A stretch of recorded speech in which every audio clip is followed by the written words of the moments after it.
सास के मेहमान।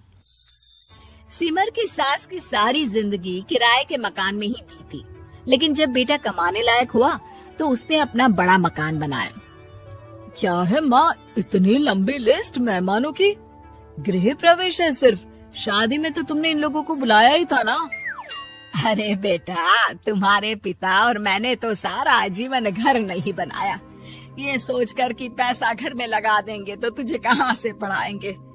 अब बेटा, घर जैसी खुशी में मैं उन लोगों को कैसे भूल जाऊं जिन लोगों के साथ मैंने पूरा जीवन काटा। तभी वहाँ बहू आ जाती है। क्या माँ जी, कैसी बात कर रही हैं? बुआ जी, चाची जी, उनकी बेटियाँ, ससुराल वाले सभी तो आ रहे हैं। मैंने उनकी लिस्ट सुमन से पूछकर तैयार कर ली है। हाँ बेटा, ये लोग तो रिश्तेदार हैं, इन लोगों को तो बुलाना ही है, लेकिन जिन लोगों के साथ मैं किराए के मकानों में रही, वो मकान मालिक, वो पड़ोसी, उन्हें कैसे भूल सकती हूँ। माँ, लेकिन वो नीलम आंटी को तो मत बुलाना, बड़ा ही लो स्टैंडर्ड साउंड करती है वो। हाँ माँ, और वो किरण को भी। उनका पति और बेटा खाते कितना है। और नहीं तो क्या, शादी में भी 2000 रुपए वाली प्लेट में दनादन खा रहे थे। माँ कुछ नहीं बोलती, कमरे में चली जाती है। तुम्हारी माँ की तो चोचले ही अलग है, न जाने लोगों को क्या बताना चाहती हैं। अरे आस पड़ोस को तो ऐसे पूछ रही है जैसे कि रिश्तेदार। हाँ जानता हूँ माँ को, वो किसी से जुड़ती है तो दिल से जुड़ती है। वैसे बात करता हूँ उनसे। सभी अपने अपने काम में लग जाते हैं। सास को नींद आ जाती है और वो सो जाती है। लग रहा है कि गुस्सा होकर सो गई। कपड़े भी अपने बाहर फेंक कर गई हैं। बहू है ना, नौकरानी जैसी, कर लेगी काम। बड़बड़ करती बहू सास के कमरे में जाती है और कपड़ों को उनकी अलमारी में रखती है कि तभी उसके हाथ में एक एल्बम और कुछ खत लगते हैं। अरे ये क्या है? बहू एल्बम देखती है जहाँ नीलम आंटी और सास के साथ छोटा सा उसका सुमन खड़ा होता है। इनके बचपन की फोटो। वो सारी फोटो देखकर जब खत को खोलती है तो वो किरण का होता है। बहू खत पढ़ने लगती है। खत में लिखा होता है, तू पैसे की चिंता ना कर, सुमन की पढ़ाई में कोई कमी ना हो, हम पड़ोसी नहीं बहने हैं। तभी सास जग जाती है। अरे बहू, क्या हुआ? कुछ चाहिए था क्या? बहू बात घुमा देती है। माँ जी, वो इनकी फोटो देख रही थी नीलम आंटी के साथ। कितनी सुंदर लग रही है ना आंटी? हाँ, दिखा तो जरा फोटो। बहू सास को फोटो देती है। सास फोटो देखकर कहती है, याद आता है, तेरे ससुर जी तो थे नहीं, काम के लिए 10 दिनों के लिए शहर से बाहर गए थे। जब बेटा होने वाला था तब नीलम आंटी और अरुण अंकल ही थे। आंटी बेचारी रात भर मेरे साथ बैठी रही तो अंकल भाग भाग कर दवाई का इंतजाम कर रहे थे। बेटे के होने के बाद भी जब तक मैं घर नहीं आई मेरे पास ही रहे। रिश्तेदार तो आए थे मुंडन में 10 दिनों के बाद। बहू सुनकर खुश होती है। तभी नजर खत पर पड़ती है। माँ, ये किरण आंटी को आपने पैसे वापस कर दिए? हाँ, वो भी समझ कैसे कैसे किए मैं ही जानती हूँ। सुमन की पढ़ाई के लिए पैसों की जरूरत थी। रिश्तेदारों ने तो साफ बोल दिया था कि किसी होटल में काम पर लगा दो। कई लोग बर्तन धोने के साथ पढ़ाई करते हैं, लेकिन किरण आंटी, उन्होंने अपने बुढ़ापे के लिए बचाए हुए पैसों को सुमन की पढ़ाई के लिए दे दिए। यानी कि आज ये जो कुछ भी है वो किरण आंटी के कारण ही ना? हाँ बहू, ऐसे ऐसे पड़ोसी हुआ करते थे जो किसी रिश्ते के नाम से नहीं बल्कि अपनेपन से भरे थे। फिर सास का बोलने का रुख तीखा हो जाता है। और फिर भी देख, सुमन इन लोगों को भी नहीं बुलाने दे रहा है। माँ, मैं बात करती हूँ, ये लोग सिर्फ आएंगे ही नहीं, हम लोगों के साथ रुकेंगे भी घर में, रिश्तेदारों की तरह। सास बहू बेटे से पूछकर एक एक घर जाकर पड़ोसियों को एक दिन रहने का न्योता दे आते हैं। और फिर वो दिन भी आ जाता है जब घर में गृह प्रवेश होता है। अरे हम लोगों का कमरा कहाँ है? बड़ा कमरा देना हम लोगों को, खुला खुला। सुमन परेशान हो जाता है कि वो क्या करे, कहाँ किसका सामान रखे, कि वहीं किरण पड़ोसन आ जाती है। अरे सुमन, परेशान ना हो बेटा, हमारे कमरे में रख दो उन लोगों का सामान, हम तो तेरी माँ के साथ ड्राइंग रूम में एडजस्ट हो जाएंगे। और हमारा कमरा कहाँ है? सुमन, जरा सामान कमरे में तो रखवा दो। अरे ये क्या, मेरे कमरे में तो सफाई ही नहीं है। अरे बता देती सुमन, हम कहीं और रह लेते।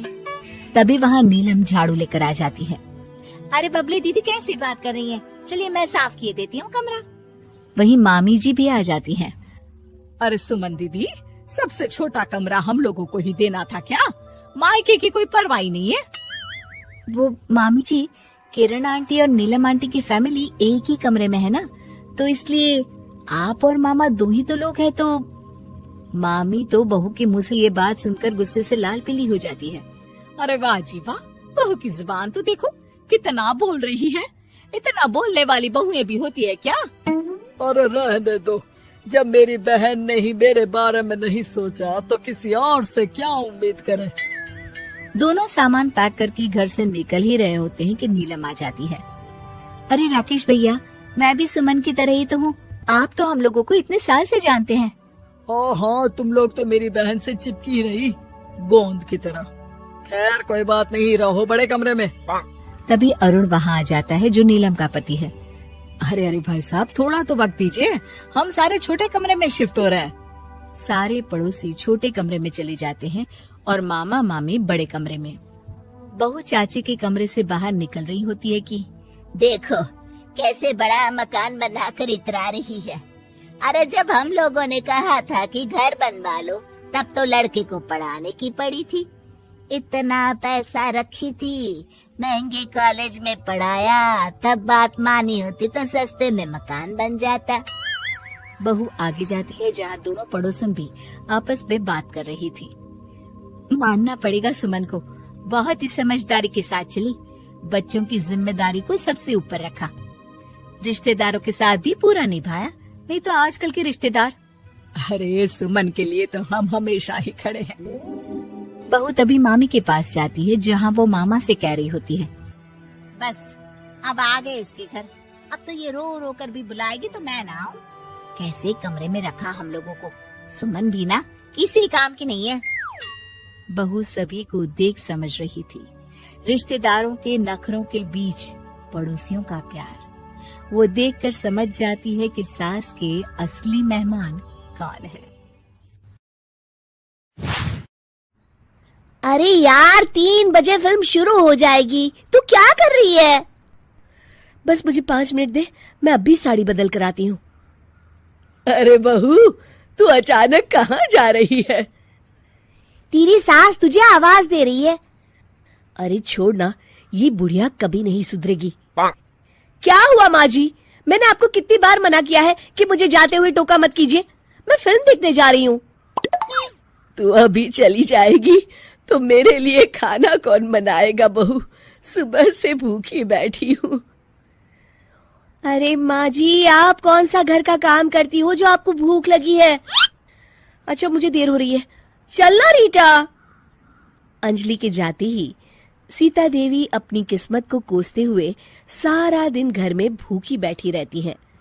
इस तरह अंजलि अपना बहू होने का कर्तव्य कभी नहीं निभाती थी। वहीं दूसरी तरफ अपनी सास के खाते से पैसे निकाल के अपने शौक पूरे करती थी। लेकिन सीता देवी इस उम्मीद पर थी कि एक दिन उसकी बहू सुधर जाएगी। फिर एक दिन सीता देवी की जुड़वा बहन गीता देवी वहां आती है। अपनी बहन को घर के काम करते हुए देख गीता देवी आग बबूला हो जाती है। अरे ये सब यहाँ क्या चल रहा है सीता? तेरी बहू कहाँ है जो तू घर के काम कर रही है? सीता देवी भावुक होकर रोने लगती है। अब तुझसे क्या छुपाऊं? मेरी बहू रत्ती भर भी मेरी इज्जत नहीं करती। मजबूरी में मुझे घर के सारे काम करने पड़ते हैं। वो तो बस सारा दिन अपनी सहेली के साथ सैर सपाटा करने में लगी रहती है। अच्छा, तो उस चिड़िया के पर निकल आए हैं। तू चिंता मत कर, मैं ऐसी कई बिगड़ैल बहुओं को ठीक कर चुकी हूँ। अब मैं इस चुड़ैल से निपटूंगी। तू कुछ दिनों के लिए मेरे घर चली जा, मेरी बहू तेरी अच्छी देखभाल करेगी। फिर दोनों बहनें आपस में साड़ियां बदल लेती हैं और सीता देवी अपनी बहन के घर चली जाती हैं। देर रात अंजलि जब घर आती है तो अपने कमरे का नजारा देख उसकी आंखें फटी की फटी रह जाती है। हे राम, मेरे कमरे का एसी कहाँ चला गया और मेरा 56 इंच का एलईडी टीवी कौन ले गया? अंजलि तहस के साथ अपनी सास के कमरे में जाती है। तभी वो देखती है कि उसके कमरे का एसी और टीवी उसकी सास के कमरे में लगा है और गीता देवी आराम से एसी की हवा खाते हुए सास बहू सीरियल का मजा ले रही हैं। अच्छा, तो ये सब इस बुढ़िया की कारस्तानी है। अभी इसे बताती हूँ। ये सब क्या है माँ जी? आपकी हिम्मत कैसे हुई मेरे सामान को हाथ लगाने की? क्यों बहू, ये सारा सामान तूने तेरे पिताजी के पैसों से खरीदा है क्या? हैं? लगता है तू भूल गई कि ये सारा सामान मेरे पैसों से आया है, इसलिए मैं अपनी सारी चीजें अपने कमरे में उठा लाई। तुझे कोई एतराज है? चल जा यहां से, सीरियल का मजा किरकिरा मत कर। गीता की बातों का कोई जवाब नहीं बनता देख अंजलि अपने दांत पीस कर रह जाती है। अगले दिन रीटा और अंजलि शॉपिंग पे जाने की तैयारी करती हैं। अंजलि जैसे ही अपनी स्कूटी पर बैठती है तभी गीता देवी स्कूटी की चाबी निकाल लेती हैं। अरे, ये स्कूटी कहाँ लिए जा रही है? ये भी मेरी कमाई की है। माँ जी, ये तो आप हाथ कर रही हैं। मैं बाहर पैदल जाऊंगी क्या? हाँ, पैदल जा। वैसे भी तुझे घूमने का शौक है, मुझे नहीं। देखिए माँ जी, इस तरह मेरी सहेली के सामने मेरी बेइज्जती करके आप ठीक नहीं कर रही हैं। आप मुझे अच्छी तरह जानती हैं, बाद में आपको पछताना पड़ेगा। अच्छा, तो तू नहीं सुधरने वाली, मेरे ही घर में मुझे ही धमकी दे रही है। तेरी याददाश्त के लिए बता दूं कि ये मकान मेरे नाम पर है। अब तू देख, मैं आज ही अपने बिल्लू वकील को बुलाकर ये सारी जायदाद अनाथालय को दान कर देती हूँ, फिर तुझे एक ढेला भी नहीं मिलेगा। गीता की बातें सुनकर अंजलि के पैरों तले जमीन खिसक जाती है। अरे, अगर तेरी सास ने तुझे अपनी जायदाद से बेदखल कर दिया तब तो तू सड़क पर आ जाएगी। मैं तो कहती हूँ चुपचाप अपनी सास से माफी मांग ले अंजलि।